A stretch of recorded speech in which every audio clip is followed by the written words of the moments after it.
ஆத்ம வித்யா யோகாவின் ஆன்மீக நறுமணம் ஆக்கம் பெறும் நம் மனம். ஆத்மா ஆத்மான்னு சொல்கிறோம் இல்லையா, கண்ணுக்கு தெரியாத பேர் உணர்வு தான் அது. அதை அனுபவிக்க தான் முடியுமே தவிர அதை கண்களாலேயோ புலன்களாலேயோ மனசாலேயோ புத்தியாலேயோ எட்ட முடியாதுன்னு முற்றுமுழுந்த ஞானிகள் சொல்கிறாங்க.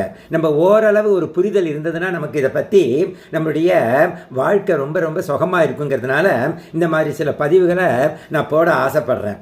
ஆத்மா என்பது எல்லா உருவங்களுக்குள்ளும் உருவம் இல்லாமல் அமர்ந்து கொண்டு உடல் மனம் புத்திக்கு சக்தியை கொடுத்து கொண்டிருக்கும் ஒரு மகா சக்தி. ஆத்மா என்பது எல்லா வடிவங்களிலும் உள்ள வடிவமற்ற அடிப்படையாகும், ஃபவுண்டேஷன். எப்படி தங்கம் எல்லா ஆபரணங்களிலும் இருக்கிறதோ அதேபோல் ஆத்மா அனைத்து ஜீவராசிகளுக்குள்ளும் இருக்கிறது. தங்கம் ஆத்மாவை போன்றது, அது மாறாதது மற்றும் எப்போதும் நிலைத்திருப்பது. ஆனால் ஆபரணங்கள் உடல் மனம் மாறுகின்றன, உருவாக்கப்படுகின்றன, உருகுகின்றன. ஆனால் தங்கம் அப்படியே இருக்கிறது. தங்க சங்கிலி மோதிரமாக மாறுகிறது, வடிவம் மாறுகிறது, ஆனால் தங்கம் மாறுவதில்லை. உடல் மனம் மாறுகின்றன, முதுமை அடைகின்றன, இறக்கின்றன. ஆனால் ஆத்மா மரணமற்றது, காலமற்றது மற்றும் ஆனந்தமயமானது.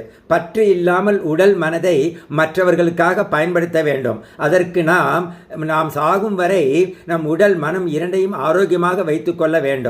அண்ட் தவறாக நீங்கள் உங்களை உடல் மனம் என்று நினைத்தால் அதுதான் ஆசைகள், மன அழுத்தம் மற்றும் துன்பத்திற்கு வழிவகுக்கிறது. உங்கள் ஆத்மாவுடன் உங்களை அடையாளப்படுத்திக் கொள்வதே அமைதியான மற்றும் அச்சமற்ற வாழ்க்கைக்கான ஒரே வழி.